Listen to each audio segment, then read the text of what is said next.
കഴിഞ്ഞ ദിവസം നമ്മൾ ഷോർട്ട് വീഡിയോ ചെയ്തിട്ടുണ്ടായിരുന്നു. അടുത്തതായിട്ട് ഇനി 2.1 ആംപ്ലിഫയർ ഉണ്ടാക്കുന്നതിൻ്റെ വീഡിയോ വേണോ അതോ സ്റ്റീരിയോ ആംപ്ലിഫയർ ഉണ്ടാക്കുന്നതിൻ്റെ വീഡിയോ വേണോ? അപ്പോൾ ആ ഒരു വീഡിയോയിൽ കൂടുതലും കമൻറ്റ് വന്ന് 2.1 ആംപ്ലിഫയറിൻ്റെ മേക്കിംഗ് വീഡിയോ ആദ്യം ചെയ്യാനായിട്ടാണ്. അപ്പോൾ അങ്ങനെ നമ്മളിവിടെ കുറഞ്ഞ ചിലവ് ചെയ്തെടുത്തേക്കുന്ന 2.1 ആംപ്ലിഫയർ ആണ് ഈ കാണുന്നത്. അപ്പോൾ ഇതുപോലെ നിങ്ങൾക്കും സ്വന്തമായിട്ട് 2.1 ആംപ്ലിഫയർ ഒക്കെ ഉണ്ടാക്കിയെടുക്കാൻ താല്പര്യമുണ്ടെങ്കിൽ ഇതിനാവശ്യമായ സാധനങ്ങൾ, അതിൻ്റെ ചിലവ്, പിന്നെ ഇതിന് ആവശ്യമായ ബോർഡ്. ഇപ്പോൾ എല്ലാവർക്കും നമ്മുടെ വീഡിയോയിൽ കാണിക്കുന്നതേ ബോർഡ് തന്നെ കിട്ടുന്ന നിർബന്ധമില്ല. അപ്പോൾ അതിനും പരിഹാരമുണ്ട്. ഞാനിവിടെ വീഡിയോയിൽ ചെയ്ത് കാണിക്കുന്ന ഇതേ ടൈപ്പ് ബോർഡ് നമുക്ക് ഓൺലൈനായിട്ട് മേടിക്കാൻ കിട്ടും.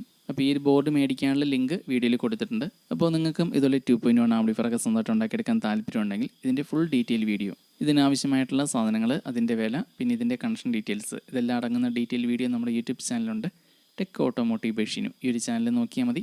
അതുപോലെ ബോർഡ് മേടിക്കാനുള്ള ലിങ്കും യൂട്യൂബ് വീഡിയോയിലാണ് കൊടുത്തേക്കുന്നത്. അതുപോലെ മിക്കവരും പറയുന്നൊരു പരാതിയാണ് ഇങ്ങനെയുള്ള MP3 player panel FM radio clear ആയിട്ട് കിട്ടുന്നില്ല എന്ന്. അപ്പോൾ ഈ ഒരു പാനലിൽ FM റേഡിയോ ക്ലിയർ ആയിട്ട് കിട്ടാത്തതിൻ്റെ കാരണം ആംപ്ലിഫയർ ബോർഡിൻ്റെ കുഴപ്പം കൊണ്ടാണ്. അപ്പോൾ നമ്മളിവിടെ ഉപയോഗിച്ചേക്കുന്ന പോലത്തെ ആംപ്ലിഫയർ ബോർഡ് ആണെങ്കിൽ ഇതുപോലത്തെ പാനലിൽ FM റേഡിയോ ക്ലിയർ ആയിട്ട് കിട്ടും. അപ്പോൾ ഇതിൻ്റെ ഫുൾ മേക്കിംഗ് വീഡിയോ കാണാൻ താല്പര്യമുണ്ടെങ്കിൽ നമ്മുടെ യൂട്യൂബ് ചാനൽ നോക്കിയാൽ മതി.